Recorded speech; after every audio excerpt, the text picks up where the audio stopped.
C'est bon? C'est bon? Ouais, Vous m'entendez? très, Parfaitement. très bien. Bonjour Stéphane. Bonjour, merci d'être là. Bonjour. Bah, merci de l'invitation. Ben non, c'est cool de pouvoir discuter un peu de vive voix plutôt que par email. Ouais, tout à fait, tout à fait.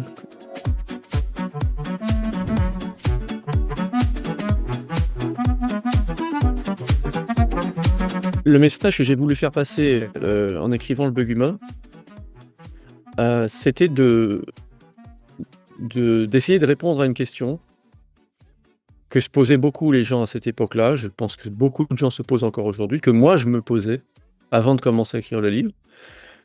C'est la question de l'incohérence de nos comportements, c'est-à-dire de constater que jour après jour, on peut être véritablement inquiet sur, l'avenir de notre planète et l'avenir, de l'environnement, à cause notamment de l'action humaine, des émissions de gaz à effet de serre, des émissions de pesticides, de l'empreinte humaine sur l'environnement. Donc la préoccupation vraiment et la prise de conscience de l'urgence de changer de mode de vie à grande échelle et d'un autre côté, au quotidien, l'incapacité à le faire. Et moi, ce qui m'a le plus motivé à aller chercher des réponses dans le fonctionnement cérébral, c'était de constater que moi-même, j'avais véritablement de l'indignation et de la colère et de l'angoisse par rapport à ce qui était en train de se passer entre l'humanité et sa planète, et qu'en même temps, j'étais vachement prisonnier d'habitudes, de consommation, de liens, véritablement pas tout, je pourrais mettre entre guillemets «d'addiction», le fait d'être pris dans des comportements que j'avais beaucoup de mal à lâcher.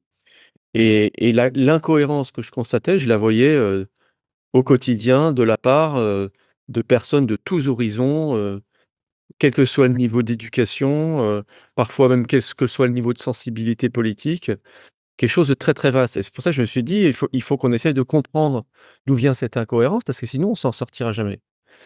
Et donc le message ensuite auquel je suis arrivé en faisant le point sur ce qui motive les comportements aujourd'hui dans une société de consommation, c'était de voir qu'il y a des grands secteurs de l'économie qui proposent un certain nombre de biens de consommation, que ce soit la nourriture, que ce soit le loisir, que ce soit, la domotique, les instruments qui permettent de soulager nos efforts, que ce soit tous les objets de statut social qui signalent notre importance en groupe, heu, que donc tous ces secteurs de production de biens qui sont très énergivores et qui ont un énorme impact sur notre environnement, vont stimuler une partie de notre cerveau qui s'appelle le système de récompense, dont ce fameux striatum, qui est la plaque tournante du système de récompense.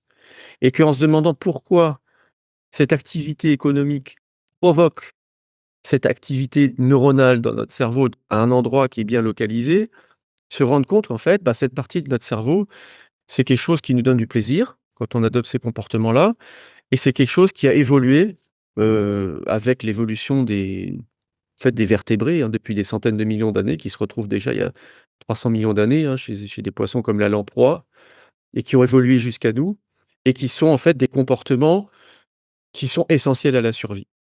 Et se rendre compte qu'au départ, le comportement qui consiste à vouloir se nourrir, à vouloir obtenir du statut social dans un groupe, à vouloir faire le moins d'efforts possible dans un milieu naturel, c'est des comportements qui ont été bénéfiques à notre survie, qui donc ont été ancrés dans les structures de base de notre cerveau, hein, puisque c'est sous-cortical, c'est assez ancien, et y compris dans des gènes qui sous-tendent le développement de ces zones cérébrales. Et que ça, c'est absolument essentiel pour se rendre compte de la force que vont avoir ces vulnérabilités par rapport à un certain nombre de stimuli. Et deuxièmement, le message que je veux faire passer, c'est que ça, c'est un système cérébral qui est extrêmement efficace et qu'il y a aucune raison d'y voir un problème, sauf quand on se retrouve dans une société hyper technique, hyper puissante, avec des outils comme l'agriculture industrielle, comme, l'industrie du numérique, comme l'industrie automobile, qui a évolué récemment à l'échelle de l'humanité et qui, malheureusement, a été conçue pour continuer à, on va dire, à caresser ce système dans le sens du poil, à l'hyperstimuler, sans se rendre compte que ce système, il va en demander toujours plus. Que donc ce qui a été un avantage pour nos ancêtres se retrouve à être un inconvénient pour nous aujourd'hui. Et donc le message, c'est de se dire: on a une vulnérabilité, en fait, avec ce cerveau qui va prendre, en gros, tout ce qui lui permet de consommer si on lui donne, et que cette vulnérabilité, elle se retrouve face à une offre aujourd'hui, qui est proposée par tout un appareil de production industrielle, et que c'est la rencontre entre les 2 qui va faire le drame dans lequel on est. Parce que ce système de récompense, tant qu'on lui propose toujours plus de facilité, toujours plus de déplacements, toujours plus de chauffage, toujours plus de tout ce que produit notre société industrielle, il n'est pas conçu au départ pour s'auto-limiter. Il va falloir mettre en place, de façon consciente, volontaire, co-construite, des outils de prise de conscience et d'auto-limitation. Hem, donc voilà, c'est ça le message. On arrive avec un cerveau ancestral dans un monde moderne, il n'y est pas adapté et la responsabilité aujourd'hui de ceux qui conçoivent le fonctionnement de nos économies et de nos systèmes politiques, c'est de se dire: «Il faut arrêter de sans arrêt proposer à ce cerveau ancestral, hein, pour schématiser, des moyens de s'auto-satisfaire en consommant toujours plus». OK, merci. Peut-être, rebondir sur cette question des neurosciences. Donc, c'est assez facile de concevoir en quoi les neurosciences, elles peuvent être utiles pour comprendre les comportements et notamment comprendre leurs bases, cérébrales. Mais c'est parfois un peu moins évident de comprendre si elles pourraient être utiles pour changer les comportements. Donc, est-ce que vous auriez des exemples, concrets comme ça de comment les neurosciences pourraient être utiles pour changer, que ce soit, de façon générale ou sur la question du changement climatique, en particulier? C'est vrai que les neurosciences, classiquement leur impact le plus réel, le plus direct dans la capacité d'intervenir sur le cerveau pour modifier quelque chose dans les existences des personnes, c'est au niveau médical évidemment. Bon, hem, pour soigner un certain nombre de maladies. Mais si on est dans l'idée de modifier les comportements de tout un chacun, il est vrai que c'est moins évident. Alors il y a quelques exemples quand même qui méritent d'être cités, hein. C'est notamment, le fait de comprendre comment le cerveau fonctionne, ça peut changer aussi le regard qu'on a sur, par exemple, la responsabilité individuelle. Il y a eu l'exemple, il y a une vingtaine d'années aux États-Unis, des débats qui ont eu lieu dans plusieurs États qui appliquaient la peine de mort pour les mineurs, avec donc les nouveaux résultats des neurosciences qui ont été amenés par un certain nombre de chercheurs éminents aux États-Unis, qui montraient par exemple que le cerveau des adolescents n'est pas, entre guillemets, «fini» à 18 ans et que notamment les parties du cerveau qui sont indispensables pour anticiper les conséquences de nos actes et pour bloquer certaines impulsions, par exemple quand on se met en colère pour se dire: «Attention, il ne faut pas que je prenne une bouteille et que j'assomme, la personne avec qui je me dispute parce que, il risque d'y avoir un drame et puis je peux être emprisonné». Cette partie du cerveau qui est située à l'avant du cerveau, qui s'appelle le cortex préfrontal, est loin d'être entièrement mature à 18 ans. Et ça, c'est des études de précision d'imagerie cérébrale qui ont permis de le montrer après de longues décennies de recherche. On a les images du cerveau adolescent, on voit que cette partie du cerveau n'est pas mature et que donc la capacité du jeune à intégrer l'interdit, à bloquer ses impulsions, à anticiper les conséquences de ses actes, elle n'est pas les mêmes que celle d'une personne adulte. Même si chez certaines personnes adultes, c'est peut-être pas forcément entièrement fini non plus. Donc ça pose la question, bah, où est-ce qu'on place la limite? En tout cas, ça a permis c'est intervenu avec un certain poids dans les débats qui ont eu lieu sur cette question aux États-Unis et d'après les observateurs qu'on peut lire aujourd'hui dans la presse américaine, ça aura eu un certain poids dans la décision des États en question de mettre fin à l'application de la peine de mort pour les mineurs. Donc ça, c'est un exemple qui montre que c'est pas en intervenant sur le cerveau qu'on va changer les comportements, mais que la prise de connaissance en fait des mécanismes cérébraux et par exemple du neurodéveloppement, des jalons du développement du cerveau, va changer notre vision en fait, notre interprétation des comportements et donc par exemple, la façon d'appliquer certaines lois.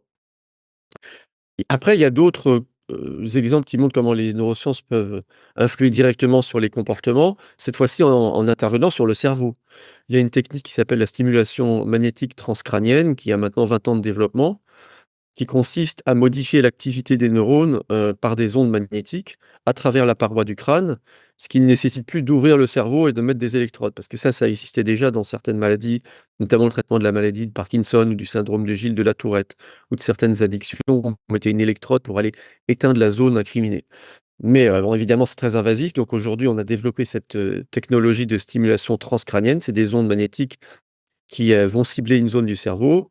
C'est, sans séquelles, ça a été largement, évalué sur des grandes cohortes de patients et aujourd'hui, par exemple, sur un des grands enjeux qui est le tabagisme aujourd'hui, qui cause 70 000 morts par an en France, on a aujourd'hui suffisamment de recul et à peu près une centaine de cabinets en France qui pratiquent ce type de stimulation. On va justement cibler certaines zones du cortex qui sont reliées au système de récompense On est obligé de se cantonner au cortex parce que les ondes magnétiques pénètrent pas assez profond pour aller atteindre le striatum. Mais de cette façon-là, on obtient des taux d'arrêt du tabac qui sont supérieurs à toutes les autres thérapies et surtout chez les personnes chez qui les thérapies, habituelles, comportementales ou de sevrage à la nicotine, par exemple, ou au patch ne fonctionnent pas. Donc ça, c'est quelque chose qui montre qu'on peut agir sur le cerveau pour changer des comportements. Il y a aussi évidemment dans la modification du comportement, tout le champ du neuromarketing qui, pour le coup, est une utilisation purement intéressée, commerciale de cet outil-là. Où, ce qui est intéressant, c'est de se rendre compte que en regardant ce qui se passe dans le cerveau d'une personne quand elle est devant un rayon, en tant que consommateur, on peut savoir ce qui va l'intéresser, comme type de packaging par exemple, avec une meilleur pouvoir de prédiction qu'en l'interrogeant par des questionnaires. Et donc dans certains cas, quand c'est bien fait. Donc, il y a un certain nombre de cabinets de neuromarketing, surtout aux États-Unis. En France, pour l'instant, c'est très peu développé, surtout parce que l'IRM est réservé pour les usages médicaux et qu'il y a une réticence sur le plan éthique, ce qui peut se comprendre. En tout cas, ça permet effectivement non pas pour le coup, d'agir directement sur le comportement de la personne en agissant sur son cerveau, mais d'utiliser les images de son cerveau en situation pour se dire: «Ah, c'est ça que la personne préfère, donc on va pratiquer ce type de packaging pour augmenter notre chiffre d'affaires». Il y a une dernière, piste, voilà, qui est intéressante, c'est de voir de nouveau, c'est comment la connaissance du fonctionnement cérébral va changer les comportements, notamment par rapport à des problématiques de stigmatisation. Il y a un exemple qui est très connu dans le milieu de la psychiatrie, c'est le changement d'attitude, notamment des personnels soignants, des psychiatres et des psychanalystes sur, l'autisme et notamment par rapport à une époque où, on incriminait énormément le comportement des mères en psychothérapie, en disant: «Bah, si l'enfant est autiste, c'est parce que le rapport à la mère a été mauvais, c'est parce que la mère a été une mauvaise mère, qu'elle a été une mère trop distante, trop froide et qu'elle a pas permis la construction du lien social, du lien à autrui chez l'enfant». Aujourd'hui, les recherches en neurosciences ont montré que l'autisme, c'est une maladie neurodéveloppementale, qui a un problème, qui a des facteurs de prédisposition génétique, qui a un rôle de l'environnement également, mais que c'est pas du tout le rôle principalement de l'éducateur ou de la mère. Donc ça a changé en fait le regard de la société sur les mères par rapport aux enfants autistes. Alors ça, c'est pour ce que les neurosciences, peuvent apporter dans la modification de nos comportements, de façon avérée par le passé. Si on pose la question de qu'est-ce qui pourrait être intéressant à l'avenir pour la question du changement climatique? Alors on va pas, opérer les gens pour, trafiquer dans leur cerveau, pour changer leur connexion dans le système de récompense. Mais ce que montrent, les études en neurosciences, c'est notamment que le cerveau humain et notamment le système de récompense, hein, par exemple celui qui va s'activer quand vous gagnez de l'argent, il va pas s'activer de la même façon en fonction de l'éducation que vous avez reçue. Et notamment, il y a toutes ces études sur le comportement altruiste qui montrent que des personnes qui ont été valorisés dans leur enfance quand ils se comportaient de façon altruiste, bien, prennent l'habitude d'avoir un système de récompense qui leur donne de la dopamine quand ils se comportent de façon altruiste, parce qu'ils sont valorisés comme individus quand ils se comportent de cette façon-là. Et donc le striatum apprend à travers l'éducation à donner du plaisir quand on produit un comportement qui a été valorisé. Et notamment, on le voit que c'est beaucoup plus le cas chez les petites filles que chez les petits garçons parce que les comportements altruistes, encore dans, 99 des sociétés patriarcales à la surface de la planète, sont davantage valorisés que les garçons quand elles sont apathiques, quand elles sont pleines de sollicitude et quand elles viennent en aide à leurs semblables. Et donc ça a appris à leur système de récompense à leur donner du plaisir quand elles agissent de cette façon-là et donc elles vont davantage être motivées à le faire. Donc ça, ce que ça montre, quand on voit que le cerveau est plastique à ce niveau-là, c'est que la façon dont on va, diffuser des normes pour valoriser les individus, soit d'après une norme égocentrée, soit d'après une norme altruiste, va avoir un effet sur la façon dont leur cerveau va les récompenser par rapport à tel type de comportement. Et donc la norme sociale a le pouvoir de façonner les cerveaux. Alors ça, on peut s'en douter. On sait que la norme sociale façonne les comportements. Et là, je suis pas en train de dire que, il était nécessaire de faire passer les neurosciences par là pour le savoir. Simplement, le voir et constater à quel point y compris ce système qui a été sélectionné par des millions d'années d'évolution, supposé être gravé dans le marbre, ne l'est pas. Donc ça, c'est un point très important que je veux faire passer. Ce n'est pas gravé dans le marbre. Il y a une tendance qui va s'exercer, par exemple, vers des comportements consuméristes, si on ne fait rien de particulier ou si on encourage le consumérisme, mais le système peut être recablé vers des comportements, altruistes, si on promeut une norme qui encourage les personnes à le faire et qui leur donne le désir de le faire.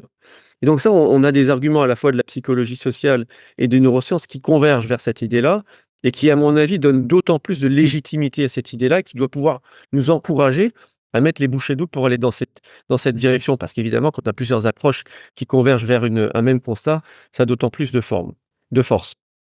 Après, je rajouterais personnellement que, les neurosciences, moi, je vois auprès en fait, de mes lecteurs, de ceux qui viennent témoigner de l'apport qu'a pu avoir, ce livre, en fait, sur leur vie. Il y a des gens qui me disent: «Je pressentais ces choses-là, mais je réagissais pas». Et au moment du Black Friday, je sautais de mon canapé, je prenais ma carte bleue, je me préparais aller à faire des achats. Je sentais qu'il y avait quelque chose là-dedans qui clochait un petit peu. Maintenant, le fait de me dire: «Ah oui, il y a mon striatum qui, en fait, me donne de la dopamine quand je fais ça», ça me permet d'avoir un moment de recul, un moment où je peux prendre de la distance en objectifiant quelque part une partie de mon comportement, en lui mettant un nom, une étiquette et une image. Et c'est ça aussi le pouvoir des neurosciences, c'est de donner des images et un substrat anatomique à des choses qu'on palpe comme ça à travers le comportement ou à travers la pensée, quelque chose d'immatériel qui permet de planter le décor, de mettre des protagonistes au sein d'une bataille qui peut se jouer en chacun de nous. Une bataille que chacun connaît, c'est voilà, le bras de fer entre ce qu'on sait qu'il faudrait pouvoir faire et ce qu'on préfère au contraire faire dans l'instant pour des raisons de commodité ou de plaisir instantané. Voilà un petit peu un tour d'horizon de ce que les neurosciences ont pu provoquer et de ce qu'elles pourraient susciter. Peut-être pas, et là je rejoins un petit peu votre critique sur la capacité à agir directement sur le cerveau des personnes, mais à changer aussi une certaine vision de ce que nous sommes, à la fois en mettant, dans notre réflexion l'idée qu'il y a des héritages de l'évolution, des espèces d'enclumes quand même qu'on traite derrière nous et en même temps en montrant bien comment la norme sociale et le contexte culturel et environnemental est en mesure de modifier ces connexions cérébrales et ça c'est de notre responsabilité.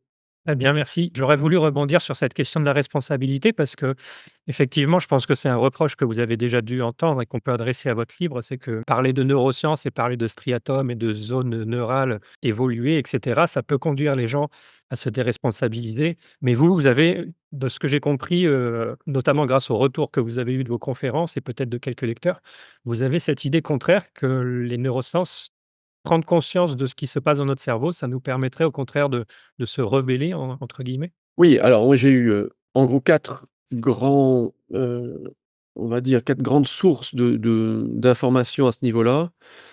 C'est d'abord le fait que j'ai été contacté massivement par des associations à la sortie du bouquin, typiquement des associations qui promeuvent la permaculture ou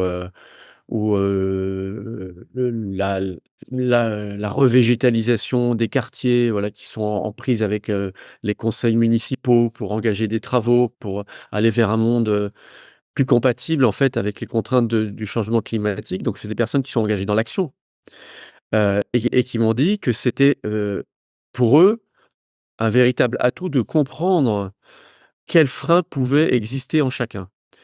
Alors eux, évidemment, ils sont persuadés qu'on peut changer les choses, sinon ils ne sont pas engagés dans l'action. Et pour eux, ce qui était intéressant d'entendre, c'est que comprendre qu'on a des freins, c'était pas du tout une façon de se dire que c'était foutu. Au contraire, parce qu'ils constataient plein de réticences. Alors évidemment des problèmes systémiques, mais aussi des réticences chez les personnes. Alors soit les personnes qu'il faut convaincre pour venir grossir les rangs d'une association, pour accepter un changement dans un quartier, hem, soit des élus, enfin, soit dans le cadre de l'entreprise aussi, des salariés, qu'on cherche à embarquer dans un mouvement pour changer de modèle, au sein de l'entreprise, les entreprises à mission notamment. Donc c'est des personnes qui sont convaincues qu'il faut changer, qui disent: «Bah, quand on arrive à comprendre pourquoi on a du mal, ça fait du bien parce que ça enlève une espèce de flou et ça permet de cibler un petit peu les freins en question». Et donc j'avais eu beaucoup d'appétence pour ça et ça venait typiquement d'une personne qui était convaincue qu'on était tous responsables et qu'il fallait faire quelque chose. Donc ça, c'était le cas du côté des associations. Ça a été le cas avec des élus écologistes, voilà, qui m'ont demandé aussi parce que ça les intéressait et qui étaient au contraire dans le combat. et ça a été le cas, voilà, avec des militants également et ça a été le cas avec alors la grande majorité des personnes qui m'ont demandé des interventions, c'est le monde de l'entreprise. Alors et là-dedans, il y a eu quelques très grosses entreprises qui manifestement cherchaient un discours déresponsabilisant pour pouvoir dire en gros: «Nous, on n'y est pour rien si on produit, des hydrocarbures et du plastique, c'est les cerveaux qui sont faits comme ça». Mais c'était à peu près 3. L'immense majorité, c'était des entreprises qui avaient compris, soit par conviction, soit par nécessité, en anticipant l'évolution d'un marché, qu'il allait falloir faire ce changement de modèle et aller vers une transition écologique et économique et qui donc avaient besoin de convaincre, bon, évidemment leurs salariés et qui n'y arrivaient pas et qui se demandaient pourquoi est-ce qu'il y a autant de réticences et qui donc étaient intéressés pour comprendre ce qui, dans notre fonctionnement mental, pouvait, à la base, bah, poser des obstacles à ce changement-là. Et qui cherchaient à convaincre non seulement leurs salariés, mais aussi pour une partie d'entre eux, leurs actionnaires. Avec un gros problème qui se posait, c'est pourquoi les actionnaires veulent toujours des taux de rendement importants et rapides. Et donc là, faire comprendre que le système de récompense est plutôt attiré vers les récompenses rapides, ce qu'on connaît sous le nom de la dévaluation temporelle, hein. C'était un truc effectivement qui avait été, étudié par Walter Mischel, le psychologue, avant qu'on commence à faire de l'imagerie cérébrale.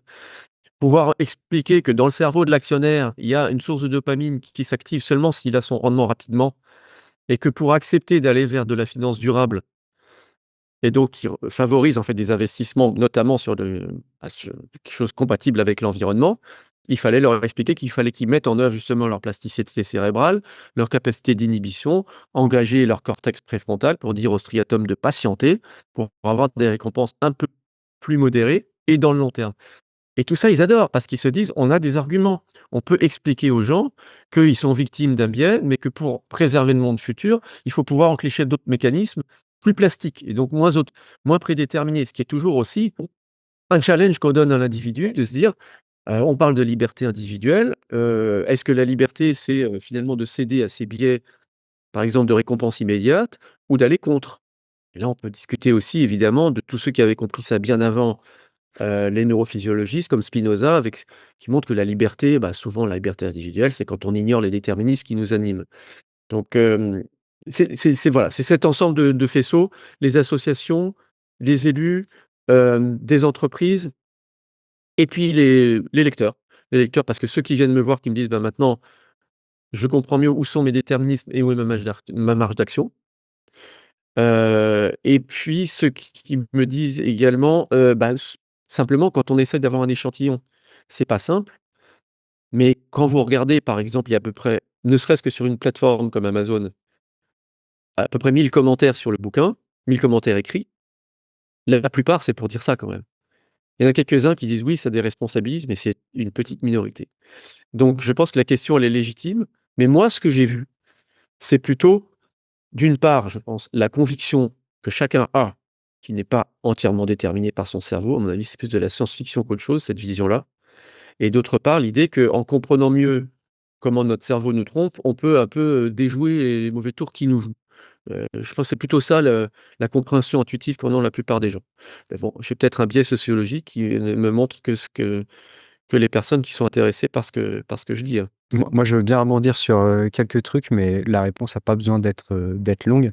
Déjà, je suis content qu'on soit d'accord, hein, sur ce fait que c'est une interaction entre environnement et cerveau parce qu'un bon parti de la P1, notre première partie, c'est là-dessus et Mmh. moi, j'aime bien personnellement, l'idée que vous apportez, que ça permettrait de porter l'attention sur certains de nos mécanismes et certains de nos biais et du coup d'essayer de s'y opposer.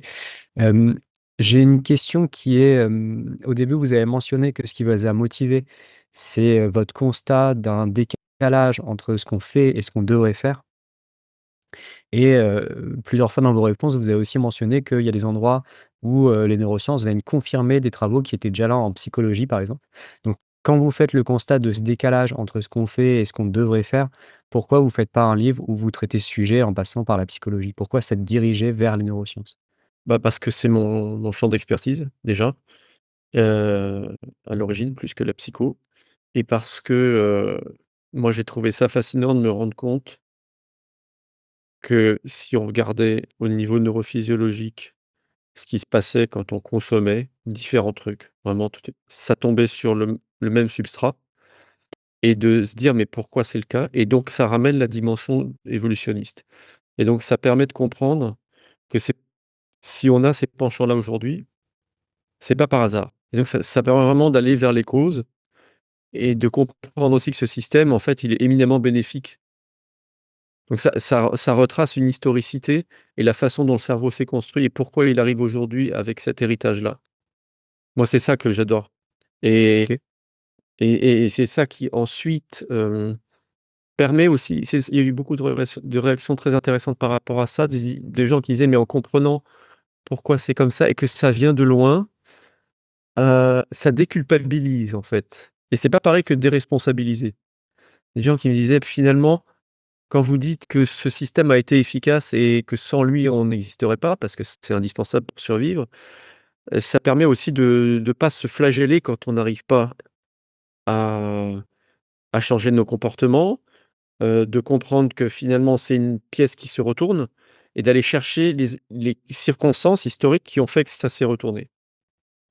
C'est toute cette articulation-là, je trouve, hem, heu, qui pour moi apporte une coloration différente de la psychologie. OK. Alors, je pense que ça fait partie de nos désaccords, mais dans la partie 1, on explique que pour nous, la psychologie ou la sociologie ou les études politiques ou l'économie permet davantage de comprendre comment influencer, réellement les comportements. Et par rapport au choix que vous avez fait des neurosciences, est-ce que vous pensez que le même ouvrage, il partirait plutôt de ce qu'on connaît en psychologie, pour influencer les comportements, par exemple, aurait la même attention, médiatique ou la même réussite? Vous voyez? Est-ce que cet angle de neurosciences, ça captive le public et ça permet d'avoir davantage de visibilité? Ouais, C'est une question un peu oui, ouverte. oui, il y a un effet neuroscience, un effet imagerie, qui est connu, hein. Quand on ajoute un cliché d'imagerie cérébrale ou une zone cérébrale dans une publication de sciences comportementales, on gagne en impact factor, on gagne en reprise dans les médias. Je l'ai pas fait pour ça, je l'ai fait parce que c'est mon domaine d'expertise, Mmh. et que j'adore ça, mais, ouais, je crois que ça a été un procès d'intention qui m'a été fait une fois ou 2. De profiter du fait que le cerveau est un objet à la mode. Non, moi, c'était pas ça, mais oui, il y a certainement une part de vrai. Après, il y a des grands ouvrages de psychologie, qui ont vraiment cartonné comme c'est pas possible, les ouvrages de Kahneman, Système 1, Mmh. Système 2, des choses comme ça. Moi, je pense que si j'avais eu, plus la formation en psycho, je l'aurais fait en psycho. Mais ouais, il y a quelque chose avec les neurosciences qui se passe aujourd'hui dans la société, OK. et qui a probablement contribué. OK. Non, c'était vraiment par curiosité, je sais même pas si on le gardera, hein. C'est pas un procès, d'intention que je vous fais. Et en fait, Mais Rodolphe, ça m'a une réflexion parce que je me souviens du coup aussi, du moment où l'idée du livre est venue. C'est d'une part, j'avais cette espèce de colère contre nos incohérences et en même temps, étant dans le monde éditorial des neurosciences, j'arrêtais pas de voir des titres de bouquins, «Notre cerveau, ce truc fantastique, le plus grand organe de l'univers, l'objet le plus compliqué, le cerveau, c'est une merveille». Et quand je regardais en fait, le résultat net de l'action de 8 milliards de cerveaux, je me disais: «Mais en fait, c'est une catastrophe ce truc» et ça m'a semblé intéressant d'arrêter de dire que le cerveau était juste une machine parfaite et de montrer qu'elle, en fait, elle avait aussi des gros problèmes de cohérence interne. je vois très bien. Ce qui explique un peu le sous-titre que vous avez choisi. Ah oui, ouais, ouais. Pour moi, c'est dans cette dynamique-là que je viens de raconter là, c'est ça, je me dis: «Mais en fait, ouais, ouais, c'est ça. En fait, ce cerveau est extrêmement puissant, mais malheureusement au niveau des motivations, il est très primitif et c'est une bombe à retardement». Ouais. OK. Et dernier petit truc, vous avez pas besoin d'être long, hein, mais j'aimerais bien rebondir, dans votre première réponse, vous avez parlé du fait qu'on a ce mécanisme très puissant qui nous pousse à la consommation et qu'en face vous vouliez enfin ça implique de devoir mettre des autolimitations. Qu'est-ce que vous entendez par là? Et en particulier, Hem, de ce que je me souviens de la lecture du livre, vous parliez, de leviers qui sont plus au niveau individuel, donc peut-être développer un peu là-dessus. Est-ce que vous pensez que c'est plutôt au niveau individuel, au niveau collectif ou ce que vous avez en tête quand vous dites autolimitation?